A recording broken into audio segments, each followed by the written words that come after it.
अगर आपने भी अभी अभी class 12th biology, physics, chemistry और बायोलॉजी के साथ में पास किया है तो ये वीडियो आपके लिए ही है। हाँ, आई नो बहुत सारे ऐसे बच्चे हैं जिन लोगों को बहुत सारे डाउट्स होते हैं कि वो बायोलॉजी के साथ अगर मेडिकल की लाइन में नहीं जाना चाहते हैं तो वो कहाँ पे जाए। और बहुत सारे लोगों को वीडियोस भी सर्च करने पे इस तरह के कोई ऑप्शंस मिलते भी नहीं है, because for the biology student the best line will be opted as a medical. But ठीक है, it is always not possible कि जिन्होंने भी बायो लिया हो वो सभी के सभी मेडिकल लाइन में ही जाए या सभी का इंटरेस्ट डॉक्टर बनने के लिए हो सकता है उसमें से कुछ ऐसे बच्चे होंगे जिन्होंने बायोलॉजी अपने इंटरेस्ट की वजह से लिया हो, ठीक, कि वो उसको और भी ज़्यादा एक्सप्लोर करना चाहते होंगे, they wanted to get study that subject only, वो मेडिकल लाइन में नहीं जाना चाहते होंगे। तो ये वीडियो उन्हीं के लिए है, क्योंकि मोस्ट ऑफ द टाइम हम लोगों को सही गाइडेंस नहीं मिल पाती है। जो भी बच्चे बायोलॉजी के साथ 12th पास आउट करते हैं and then they are getting कभी ना कभी लाइफ में वो रिग्रेट फील करते हैं इस चीज़ को लेकर के कि शायद या काश कोई ऐसा इंसान मिलता या कोई ऐसा गाइडेंस मिल जाता उन्हें जिसकी वजह से वो अपने लिए एक सही लाइन सेलेक्ट कर पाते। सो स्टार्ट करते हैं अपना वीडियो। पहले हम लोग ऑप्शंस देख लेते हैं। लाइक अगर आप मान लीजिए मेडिकल लाइंस में नहीं जाना चाहते हैं तो आपके पास में 3 ब्रॉड करियर ऑप्शंस आते हैं। पहला, आप बीएससी कर सकते हो। सेकंड, आप बीटेक कर सकते हो। थर्ड, आपके पास पैरामेडिकल्स की भी एक लाइन है।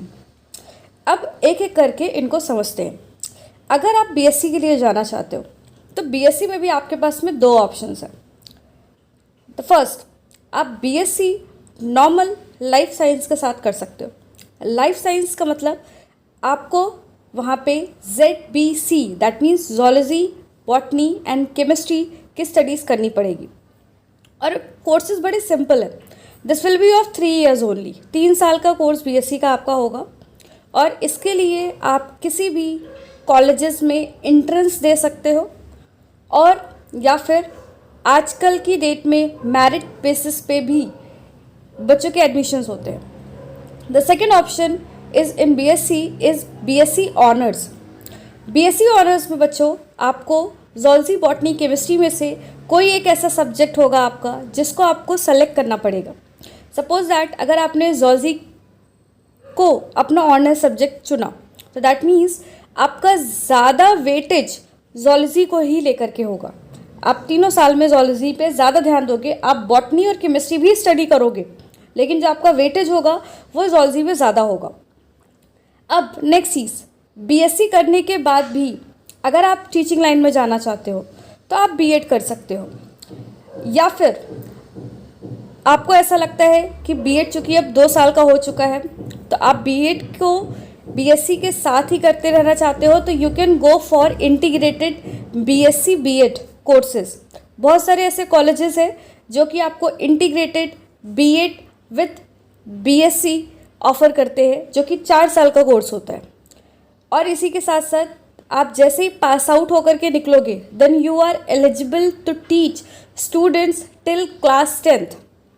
बाकी अगर आप गवर्नमेंट एग्ज़ाम्स देना चाहते हो, लाइक आपको पता है कि आपके स्टेट गवर्नमेंट्स भी इस तरह के एग्ज़ाम्स कंडक्ट कराते हो, तो then you have to qualify few exams like CTET, UPTET, MPTET. तो in that way you will be eligible for middle school. Next, अब ऑनर्स के बारे में बात करते हैं। अगर आपने बीएससी ऑनर्स किया है तो फिर आप रिसर्च फील्ड में जा सकते हो। इसके लिए आपको एमएससी पहले कंप्लीट करना पड़ेगा। अच्छा, बीएससी ऑनर्स और बीएससी नॉर्मल यानी लाइफ साइंस में क्या डिफरेंस है? जब आप लाइफ साइंस से बीएससी करते हो देन फॉर डूइंग एमएससी, अगर आप एमएससी करना चाहते हो तो आपके पास तीनों ऑप्शंस होते हैं, यानी आप ज़ूलॉजी, बॉटनी, केमिस्ट्री तीनों में से कोई भी ऑप्शंस ले सकते हो। लेकिन अगर इसी जगह पे आपने बीएससी ऑनर्स लिया है तो उसके बाद आपके पास में कोई ऑप्शन नहीं होता। जो भी सब्जेक्ट से आप बीएससी ऑनर्स कर रहे हो, सपोज जैसे हम लोगों ने ज़ूलॉजी का एग्जाम्पल लिया, तो आप एमएससी भी उसी ज़ूलॉजी सब्जेक्ट से करोगे। तो कहीं ना कहीं ऑनर्स लेने से पहले आपका माइंडसेट बहुत क्लियर होना चाहिए कि आप करना क्या चाहते हो। Suppose you want to go in research field, आप या फिर यूजीसी नेट या लेक्चरशिप में इंटरेस्टेड हो, टीचिंग की ही फील्ड में आप जा रहे हो, लेकिन अगर आप टीचिंग में इंटरेस्टेड हो, हायर एजुकेशन में इंटरेस्टेड हो, तो आप ऑनर्स लीजिए। लेकिन आपको लगता है कि नहीं अभी मुझे थोड़ा सा टाइम चाहिए, लेकिन मैं मेडिकल छोड़ करके नॉर्मल बीएससी करना चाहता हूँ, तो मैं जेडबीसी के साथ या लाइफ साइंस के साथ करें। 3 साल की प्रिपरेशन के बाद में then you can have so many options more. अगर आपको एमएससी कंटिन्यू करना है, अगर आपको लगता है कि नहीं मुझे रिसर्च में ही जाना चाहिए, तो आप एमएससी तीनों में से किसी भी सब्जेक्ट से कर सकते हो, चाहे जोलॉजी हो, चाहे बॉटनी हो, चाहे वो केमिस्ट्री हो। एमएससी करने के बाद भी आप यूजीसी नेट के लिए एलिजिबल है, आप अभी भी अप्लाई कर सकते हो, और एमएससी ऑनर्स के बाद तो आप एलिजिबल हो ही। जब आप यूजीसी नेट क्वालिफाई करते हो तो आप इस तरह के ग्रेजुएशन कॉलेजेस में आप पढ़ाने के लिए एलिजिबल हो जाते हो। अगर आपने एमएससी की, आपने बीएड नहीं किया, साथ में आप यूजीसी नेट वगैरह भी आपने नहीं दिया, then also you are eligible for PGT. The government exams are conducting PGT, that is post graduate teaching. आप +2 तक पढ़ाने के लिए एलिजिबल हो, आप गवर्नमेंट के फॉर्म्स फिल कर सकते हो। अगर आप मेहनत करोगे आपका वो क्वालिफाई हो जाएगा, तो that could be your one option. अब बीएससी में भी आपके पास बहुत सारे ऑप्शन हैं। ये तो 2 नॉर्मल लाइफ साइंस के और जेडबीसी के साथ के ऑप्शंस थे। अगर आपको लगता है कि आप अपनी फील्ड को अभी से थोड़ा और चेंज करना चाहते हो, तो then you have one more option like BSc specialization. Specialization का मतलब आप फूड टेक्नोलॉजी के साथ कर सकते हो। फूड टेक्नोलॉजी में आप बीएससी एंड एमएससी कर लीजिए, then you will be get placements also. ये जो कॉलेजेस होते हैं आपके, इनमें प्लेसमेंट्स भी होता है, because you know very well कि आजकल बहुत सारी फूड इंडस्ट्रीज है, food companies are hiring them for checking the quality of the food. तो आप क्वालिटी एनालिस्ट बन सकते हो by doing this BSc food technology. Like suppose अगर हम लोगों ने अमूल की कंपनी देखी है, तो अमूल की कंपनी में there will be a quality analyzer post, जो कि उनकी क्वालिटी को वो चेक करते रहते हैं लगातार। तो आपके पास ऑप्शंस मिलेंगे। अगर आप बीएससी एग्रीकल्चर करना चाहते हो, कुछ बच्चे ऐसे होंगे जिनको एग्रीकल्चर या फार्मिंग में इंटरेस्ट होगा, वो बीएससी एग्रीकल्चर कर सकते हैं। वहाँ पे आपको टाइप ऑफ सॉयल कल्चरिंग, इन सारे मेथड्स के बारे में आपको बताया जाएगा, जिससे आप एग्रीकल्चर को और कितना इनोवेटिव कर सकते हो, आपको उसके बारे में बताया जाएगा। इसके अलावा BSc in poultry farming is also there, BSc in nursing is also there. आप नर्सिंग कर सकते हो, ये 4 साल का कोर्स है आपके लिए, और 4 साल में आपको बेसिकली नर्सिंग टेक्निक्स के बारे में बताया जाएगा। One more line is MNS, which is military nursing services.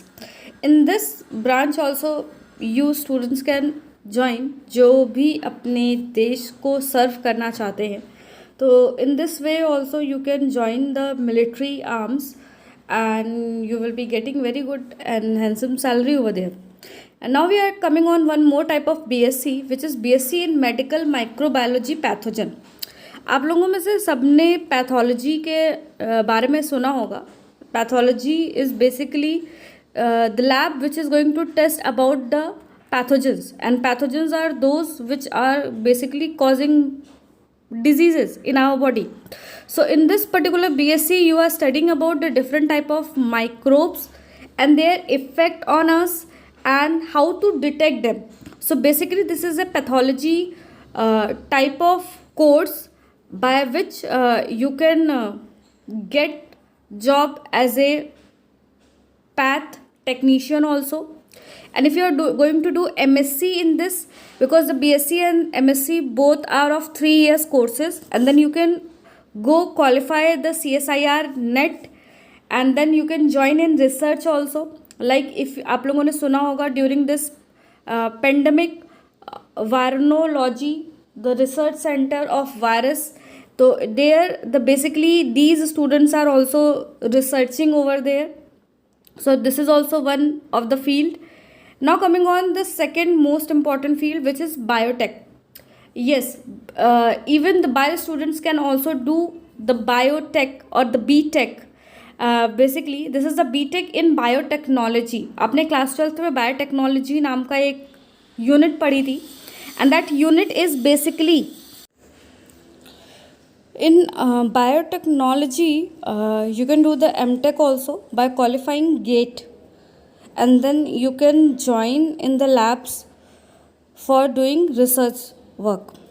One more interesting type of BSc is also there, which is a kind of uh, new thing, which is BSc in LLB.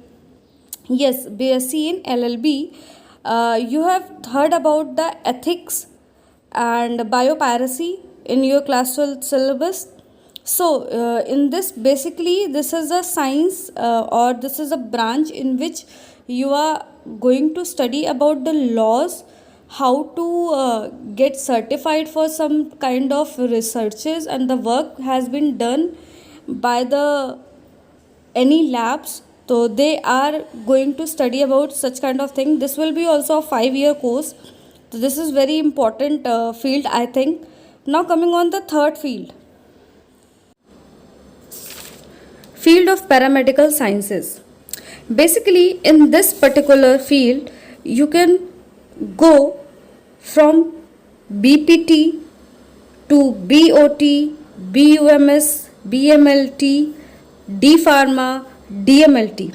Yes, I am telling you, BPT is a bachelor of physiotherapy, जो कि लगभग 4.5 साल का course है, और इसे करने के बाद आपको बेसिकली फिजियोथेरेपिस्ट के तौर पे जॉब ऑफर हो सकती है. आपने सुना होगा बहुत बार लोगों के मसल ट्विच हो जाते हैं and they want some kind of persons जो कि उनकी उस बेसिक पेन में हेल्प कर सके, तो दे आर द फिजियोथेरेपिस्ट जो कि उनकी इसमें हेल्प करते हैं. BOT is for occupational therapy.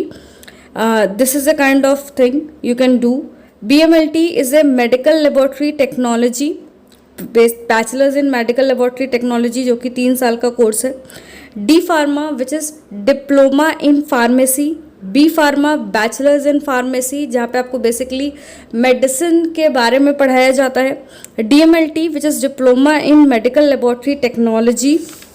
You can do one more thing is there, BMRT, which is bachelor's in medical radiotherapy technology. So these are the fields of paramedicals which you can go and opt if you don't want to get your career in medical lines.